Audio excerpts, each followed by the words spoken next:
pretty quiet on the block. It's Sunday, which means the team's off. Damon went home Saturday with Mia. And I'm trying to find something to do. Obviously, I'm here for work, so I want to make as much content as I can. So I'm going to film some brand deals today. But I also want to finish some vlogs. Sunday is that real awkward day. And to be honest, moving forward, especially when Damon's not here, it doesn't make a lot of sense to be here on a Sunday. The weekends have changed a lot as far as car events. Saturday is not too bad, but Sunday seems pretty useless. So in hindsight, I should have just flown home today instead of tomorrow. But I'm actually meeting my fiance in Phoenix for a few days. So she found a really cheap flight. I thought, I'll meet you down there. And what's cool here, if you live here, you already know this. If you don't live here, regional flights are cheap. Like I can fly LAX in a basic airline to Scottsdale for like under $100. In Canada, to fly a regional flight is, if you're lucky, $400. That would be on the lower side of that. Which makes it really cool. I'm already down here for work to do a little quick, I guess it'd be a staycay for me in a way, but I can do it on a budget since I'm already down here and then fly home from Phoenix. But otherwise, yeah, I would just go. But it is one of the hard things when you are in this business of daily uploading, is when you have a day without content, it's really stressful. Because I'm down here obviously to make videos, and I'm alone. Like my kids aren't here, my fiance's not here, nobody's here. So if I'm here, it's like, okay, how can I be as productive as I can? Now, we're fortunate in the fact we've got a ton of new partnerships and brand deals, so there is work to be done, but it's just not as exciting as making a YouTube video and you get a crew together, go for a drive. And it was a lot easier back in the day. Things changed, and that's life. In the meantime, I have some errands to run, get some things done, prepare for tomorrow. There is a car I'm supposed to go look at. Trying to find some new build ideas as far as just stuff for me to work on. So having something I can bang out, that I can do a lot of videos on, that's exciting for you guys and for me. One of those ideas, obviously, I've mentioned in a recent main story video, is the winter beater. And I still want to pursue that so I can make videos in Canada. That way when we're home, when we're short on content, we actually run down the road, make a really good video without having to fly to LA. But also I found this really, I don't want to get into the details in case it makes it to the main story, but I found this really rough supercar. And one thing I do enjoy, and I don't know how you guys would like it, is restoring, if you will, cars. Like to find the worst Ferrari or Lamborghini or whatever the model is, the worst MP412C, and bring it back to life.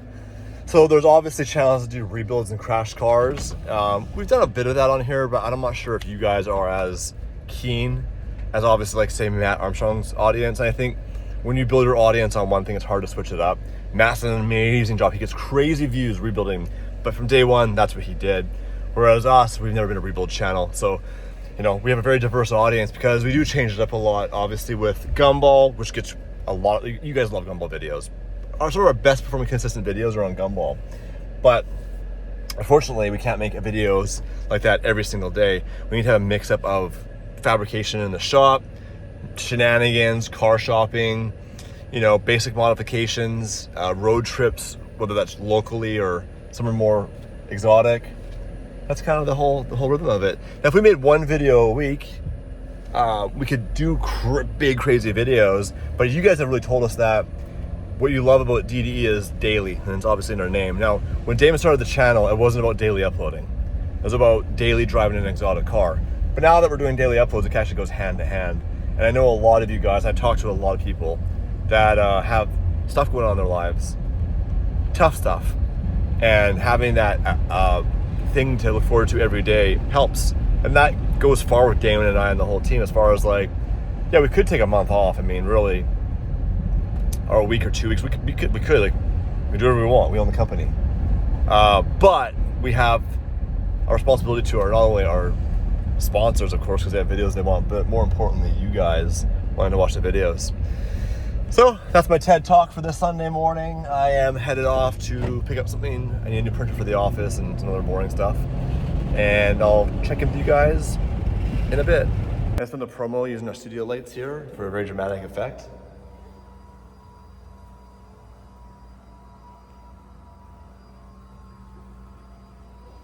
I don't know what I just pressed. It's gonna keep on going. All right, well, we're onto the desk now. By the way, shout out to FlexiSpot. They sponsor some videos. We have more coming from them. They have a really good desk and an even better chair. It is 1,000 degrees in here, but when I have time to put the right effort in, I think lighting is really important to have a dramatic effect. It's just these lights. Shout out to actors watching this right now, if there's any of you. Brad Pitt, I assume you're watching. Dude, those lights are freaking hot. I need 2 minutes to explain a serious problem affecting me and most likely affecting you. And that's a data collector. Now, what is a data collector? Every time you're on the internet, which is right now, all information is being tracked, stored, filed, and unfortunately sold. Phone number, home address, SSN, your credit card number, your banking information, all that information is packaged and sold to hundreds of companies. And that's a serious problem. In fact, it's up 72% over last year, and it's only gonna get worse. Why is that a problem? Well, there's basically two sides to it. One is spam. You get a lot of those dumb emails, text messages, telemarketer phone calls. It's really annoying. The other side is much worse, and that's identity theft. You see, when they sell information, they might not even know where it's going or who's buying it and what their intentions are. What they could do is take your information and go get a loan in your name for money that you get to pay back, a credit card in your name. A car can be bought in your name that you never saw, you never drove, and guess what? Now you're stuck paying for it. It can absolutely ruin your life, ruin your credit score, and much, much worse. Now, the good news is that legally you're allowed to request this information be deleted. The challenge is finding the company, waiting on hold, trying to get through to somebody, making the request, and actually verifying it got done. That's why Incogni is sponsoring today's video, and it's super important. They do the work for you. They reach out on your behalf, request it be deleted, and deal with any objections from that company. And what's really cool right now with their friends and family package, up to 4 people can be added to your subscription and get the same benefits as you. So if your information is important to you, if you don't want to be part of this world of data hacking and people finding out personal information, sign up right now, link in description. I used it, and right away, you guys, 34 companies had my personal information. I'm not okay with that, and neither should you. Monday morning commute in the Caravan GT. It is a slow pace. Unfortunately, I can't use HOV because there's nobody there. And, well, I'm in a minivan, honestly, no one can see through the windows, but nevertheless, we're gonna follow the rules today. Today's a big day. We have a lot going on at the shop. The F12 is scheduled to start in less than 72 hours. Think about that for a second. That car's been torn apart for, as you know, a long time. Engine been completely, everything's been done. I wrote a comment on today's video saying that aside from the motor and the actual rolling chassis, Mike and Tim built an entire car. That's right. Suspension, braking, cooling, everything is custom and being wired up right now. They're almost done. I think they finished today the wiring. Then tomorrow just fine tuning, plumbing, adding coolant, so forth. And then tomorrow, or the day after, then they'll start it. So yeah, it's crazy. Unfortunately, I won't be here for that. But I will be here for the dyno day. So the week after, we'll put on the dyno, rev it up, see how much power it makes. So some really insane things coming to the channel with that car. And when the car's running, then we gotta teach them how to drive. By we, I mean professional, definitely not me. Damon obviously is very good at messing around, but to actually learn how to control a car consistently, we're gonna invest some time and money into some strategies around that, so that when we want to take that car out to an event or whatever we do with it, Damon has the skill set, and he naturally gets it, so he catches on really quick. He could have been a race car driver if he wanted to follow rules, but to be honest, you know, the whole point of doing what we do is to not follow the rules. So I don't know if he'd like the actual rule part of it. Another thing, like, you know, he'd be an F1 driver in like the 60s. He'd do whatever he wanted. But we're talking about doing some things like that. Also, drag racing. So we have a concept. I won't get into too much of the details, where we could take all of our hero cars, like F12, 720, Senna, on and on, and actually do a drag racing little episodes, if you will, to see, you know, can people beat those cars. But they have to get dialed in first. But allegedly, the 720 next week's going to Gaetani to get an engine put in. So, you know, it's like all of a sudden we have this just dry spell of content because the cars are broken. And I can attest to that because every car I own is currently broken. But yeah, don't go anywhere. Appreciate your patience. Appreciate the ones that watch every video, even when sometimes, you know, they're not as crazy as the other ones, but we don't miss uploads. We're always here for you guys, and appreciate the ones that are here for us. Hey guy, I don't want to scare you. I don't want you to panic. That thing is fucking huge. But you're gonna have to call pest control. They seem like they're getting bigger and bigger. You know what? They're just living their life, man. He probably has kids at home. He's trying to make a living. So let's just let him be. But call somebody in so they can kill them all. I sprayed some stuff myself a couple weeks ago. Yeah, how'd that work out for you? So good. So far, so By the way, good. guys, you're the most unhealthy person that works here. Every day he has all these things. He brings a whole thing of bagels. Oh yeah, where's the cockroaches coming from? I have plans to even out the unhealthiness. Do you really?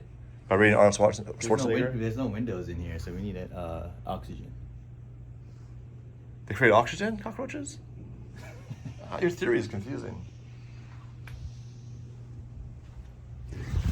I just made the worst financial decision of my absolute life. I had to call the lawyer to get out of it. Let me explain that later. But I just lost I'll calculate it, 150,000 personal dollars. Let me explain that later.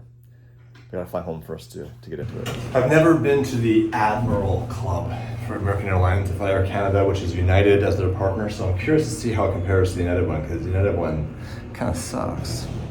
I booked a first class ticket to Phoenix, and they said that to get in the lounge, you need to have first class international, and that first class first class domestic, you can't get in the lounge.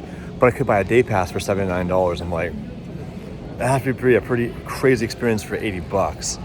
And I'll just go here and put a California pizza kitchen or something. I made the worst financial choice of my life, and I've just tied a bow on it. And while it's over, it's not over.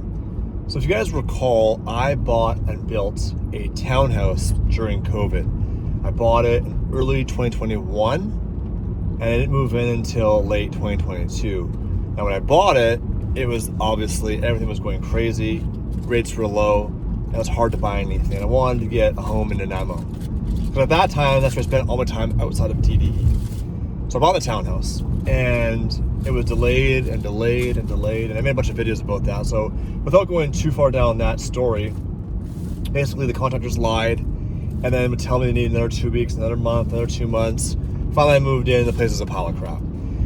Now I kind of stopped talking about it because I wanted to kind of just focus on making it into a home, if you will. But a bunch of warranty work got done awfully, and I'll show you guys later in this video. I'll go through a little tour. And ultimately, I decided to sell it. I listed it for sale about 8 months ago for a price a lot higher than I sold it for. In fact, I had to pay to walk away. And don't forget, I put down a big down payment.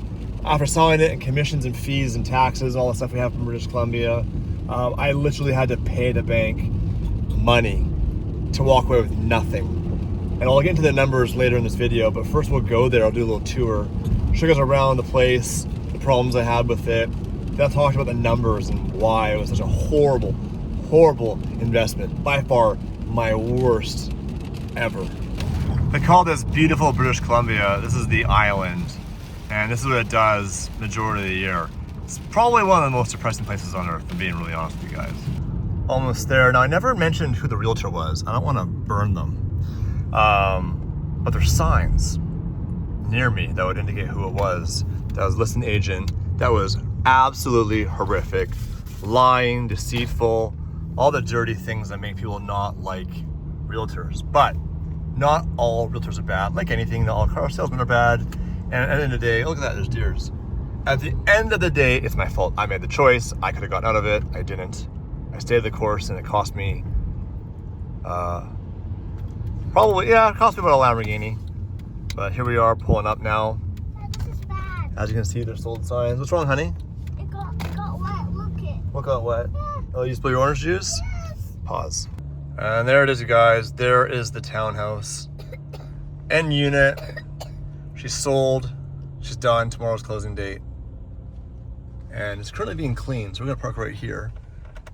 I've got cleaners here, making sure it's nice enough for the owners. Now, the people that bought it tore my face off. And, well, I have to give it to them because the market's dead here right now, especially in Canada. There's a lot of reasons for that, which I'll explain as well in this video. But they lowballed me, and eventually I had to make a choice based on just data, looking at if I held it for another year, what it'll cost me, what's the risk involved, and I took the huge, awful, not huge, I took the huge loss and the awful offer. But I still have integrity, so I hired professional cleaners to make sure the house is perfect for them when they move in, because that's the kind of guy I am. Even though they did not extend me any courtesies, what goes around comes around. Now, the reason why I wanted to stick it out was that view right there. That really enticed me, but it cost me, well, we'll get into that later. I keep on teasing you guys, but we will. But this is the place. We have these nice cleaners here, making it look brand new. Kemi's saying goodbye one last time. There's a few more things to remove, obviously some artwork, some pictures. I'll leave them that TV bracket because I'm so nice. But yeah, this is a final send-off. I need to obviously deal with that. The warranty company fixed things, but they would leave like random stuff behind. Now remember, this place sat empty a lot. I'm only home on the island like a week a month with my kids. Obviously I travel, the kids come to Kelowna, but for like Nanaimo, a week a month was basically all I would come here for to see them. So to make up for obviously the huge expense, when I first bought this place, the mortgage was like sub $3,000, and then with rates going up and being a variable mortgage, it doubled. So I say, well, you know, $6,000 a month is a lot of money to be burning. So what if I Airbnb'd it? So I did that. I converted the entire thing into an Airbnb, including building this, building this pantry out. I had a fridge in here, this lock, so all the food would move from that fridge over there. And then I had to buy obviously the bedding, systems in place, labeling. Now I never told you guys that because I honestly didn't want the audience to know they could rent my personal home. For obvious reasons, I put it in my fiance's name. And actually did pretty good. The summer was really busy. Had some really cool guests, some not so cool guests, some damage along the way. But overall wasn't terrible until the government got involved. Yes, Canada, the worst place to do business. And I'll get into the real details of my next moves as I explain this, because I'll probably never own real estate here ever again. Not in this country, not now anyways.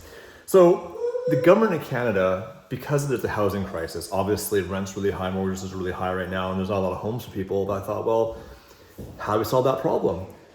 You might say, well, what if you created affordable housing or created subsidy programs, lowered interest rates? No. They said, hey, we're gonna make Airbnbs illegal. They killed Airbnb, it's dead. There's certain provisions you can do. If it's your primary residence, which this technically is my primary residence, but you can only do up to like 90 days a year. It can only be 2 bedrooms, so you can't do a 3-bedroom. So I got a letter about 4 months ago saying you're cut off, you deleted your account off Airbnb, you can no longer make money off this property. So now I'm burning basically $6,000 a month for a property I barely use, and in the summers we're not here. The kids and I, we go on trips, we go to Kelowna, where my fiance and I have a home, or we'll go to, we went to Hawaii last spring break. I like to travel with my kids, I don't want to sit around. So this place sat empty so much, I was like, well, I gotta sell it. And that's when I listed it, like I said, 7-8 months ago. And I had tons of showings. Actually had a really good offer. It turns out it wasn't a real offer. The guy had no financing. He was wasting his time. So blah, blah, blah. I dropped the price. I ended up selling it for less than I paid for it. And that's a big problem. Here we are on the rooftop patio, all cleared out. It's crazy. Some things like this I'll just leave that because I don't want to deal with it. But, there were some problems along the way. The drywall had to get repatched up a few times. The windows were all scratched by the builder. I'm not sure if you can actually see it right now, but most of the glass has damage on it. Like right here. You can see that. It's really hard to focus on. Let me just try a few things here. Right there. The builder used a scraper on this glass. And, well, I claim warranty. I said, hey, I have a warranty, brand new home. Well, the warranty company came back and denied that, saying it wasn't on your punch list. It was on my punch list, but no one can find the punch list. The developer, the realtor, it's all full of shit. Reality is those windows would be expensive to replace, so those things got missed in the punch list. Things like this. So this was redone. They fixed this is all scratched, kind of, but then they obviously didn't bother to come back and clean it up. All along here, I never moved the plastic. This is all damaged. Things like that they denied, but some things they did honor. Towel replacement, drywall repair, bathroom sink repair. It was a long list. It's really fun. I'll show you guys in the master bedroom. Is they replaced some of the tile under warranty, but it doesn't match. And right when they did that, I was starting this big fight with the warranty company But then I sold this place, and I already lost money on it, so I wasn't gonna go to bat and go, well, I said to the new owners, the new buyers, here's the phone number. If you want to go after these guys, do it. Look at this. That's all the paint here. Isn't that silly? They don't have to paint here. So in the bathroom, I'll show you this. Apparently I left some socks here. Wait, what in the heck? Look at this. Want something funny? Look at the tile in the bathroom, Kenley. Look at this tile, and look at that tile. Does that match? What? Do the tiles match? What? Does that tile and this tile match? No. They don't match, do they? No. Even a 7-year-old gets it. They replaced, they added this bar that did nothing. Obviously there's water damage here, so. This place is 2 years old. It's young, and aside from the summers, it was basically empty most of the time. So what it came down to after trying to figure out ways to make this work was, it's gonna cost about 60 grand a year, personal money, after-tax dollars, to have this place. And the market is shrinking. Rates have gone down, but still no one's buying anything. It's gonna be a solid year of recovery. I could be wrong, but let's say in a year, the price doesn't change. Let's say in a year, it's the same. Go check it out. Let's say a year from now, it's the same price it's sold for today. I saw 60 grand in the meantime. Plus, who knows what else can happen. Strata could go up, which it has. Property tax could go up, which they have. And in Canada, there's no tax benefit. Where in the US, you can deduct the interest on your mortgage under taxes. You can't do that here. So I figured, okay, I could lose $60,000 more for the next year, or cut my losses and sell it. So if you calculate my down payment interest over the past 2 years, I would say, I did the math on this on my phone. I can't open it because I'm talking to it right now, but my total loss of investment is about $146,000 in 2 years in this property. Out of pocket, $81,000. Then I had to pay $8,000 to walk away. So after I paid the realtor commission, fees and things like that, penalty in my mortgage, they charge you 3 months interest, a penalty. I had to actually write a check just to walk away with nothing. So, the lesson behind all this is, and again, don't feel bad for me, I'm not looking for pity right now. I'm only filming this because I brought you guys on this journey in the beginning, and this is the end. This is the last time you'll see this property. Last time I'll see this property, and then we move on. But it's a lesson that you don't always win in real estate. I've made money in the past, I've lost money, here we are. But that's the game, you gotta take your losses and move on. It's easy to get proud and go, well, I refuse to lose money, let's stick it out, and who knows? I know people right now in this city that bought houses for $100K over ask that are out underwater, $250,000. People bought cars in the US especially, completely underwater on their loans, boats underwater on their loans. So it could have been so much worse. But ultimately what it came down to is just data. I got a spreadsheet, I go, okay, cool, what's it gonna cost me for the next year to carry it versus selling it now? And again, tomorrow could all change. Tomorrow all of a sudden drop rates to 1% and this place is worth $1 million. I don't know. But based on the data I had, I decided to move on. And honestly, it's peace of mind. Running this company can be really stressful, and I'd rather just rent something. The kids and I now have more opportunities to go and travel. So we talked about, the savings on this mortgage now. We can rent something really, really cheap, like an apartment. Take that extra $4,000 a month and put it towards, school programs and there's things that kids want to do outside of school that are passionate about, trips and traveling. That's a lifestyle benefit. So saying goodbye to this place one last time. But, I will say this, when you Airbnb your property, it takes a beating. People move it in and out of suitcases, smashing on the walls, there's no free money. She's completely empty. I'll give you guys one last look downstairs. Down here, there was more issues. It was mostly drywall, none of the walls were straight. But, most of it got fixed up. It's not awful. This is awful because the developers constantly lied, so I was bitter about most of the stuff. Oh, look at this. By the way, this needs to get packed up and come with me. These are restocked at Zoomies right now. So while I'm saying goodbye to a property, I'm going to pitch some merch. You can get the Zoomies collection, at Zoomies. We have more stuff coming, including new stuff directly from us. And as well as, if you missed out on the Gumball DD collab, they have jackets and hats that we never actually got to see in person because they were delayed. They were on the last route available with local countries. But right now, go to gumball.com, go to the store there, and you can purchase the whole collection of the off-white style DDE Gumball Club. The jacket's sick. I'll get a physical one to wear this week to show you guys. I think there's 100 jackets left, so if you want one, go check it out. and then you'll miss out, which sucks. Okay, I got some things I forgot that was here. This is Brooklyn's room and Kenley's room.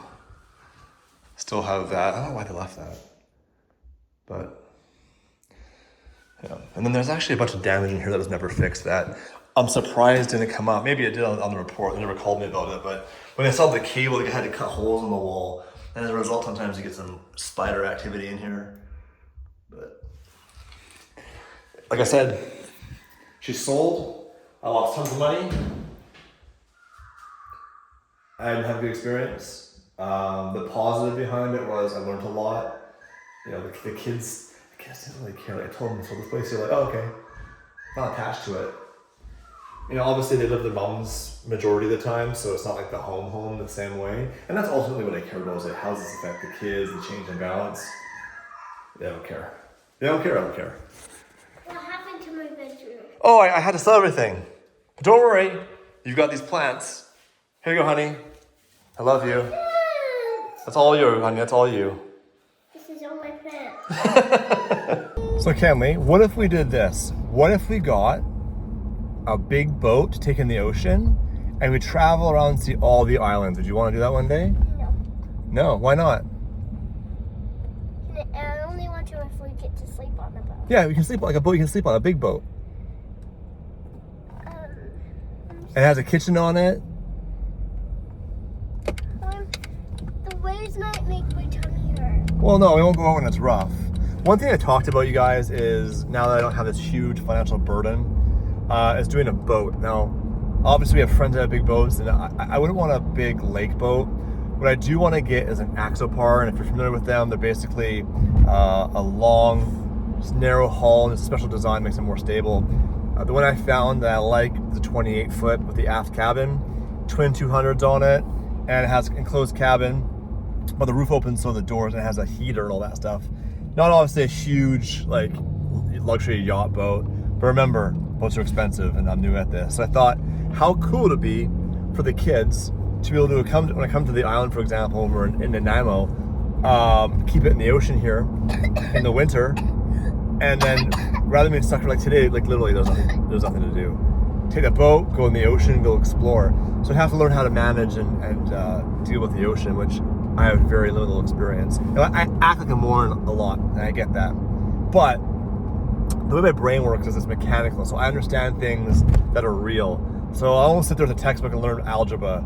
But as far as like how an airplane operates, how a motor operates, like I do understand that stuff, and I retain it really well. So learning, obviously, the tide charts and all those things, like those are things I think that I would be interested in doing. Maybe not this year, maybe next year. Again, rates are really high on loans right now. But, you know, I'm at a point in my life where I don't want to have the big house with all the responsibilities and overhead.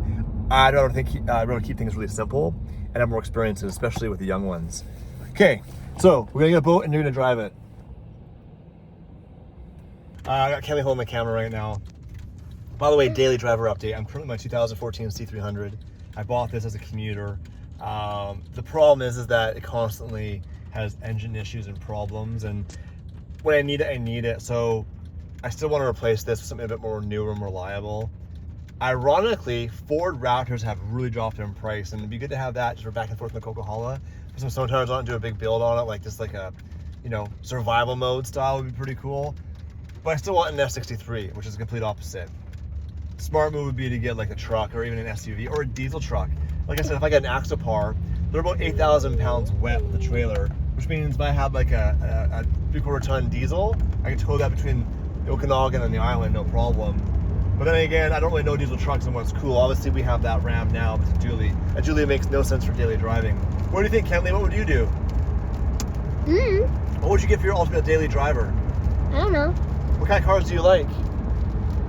Airbnbs. What? I don't know what it's called. I can't really say it. Do you like Daddy's cars? Remember the yellow car? Yeah. What's it called? Lamborghini. Lamborghini. Yeah.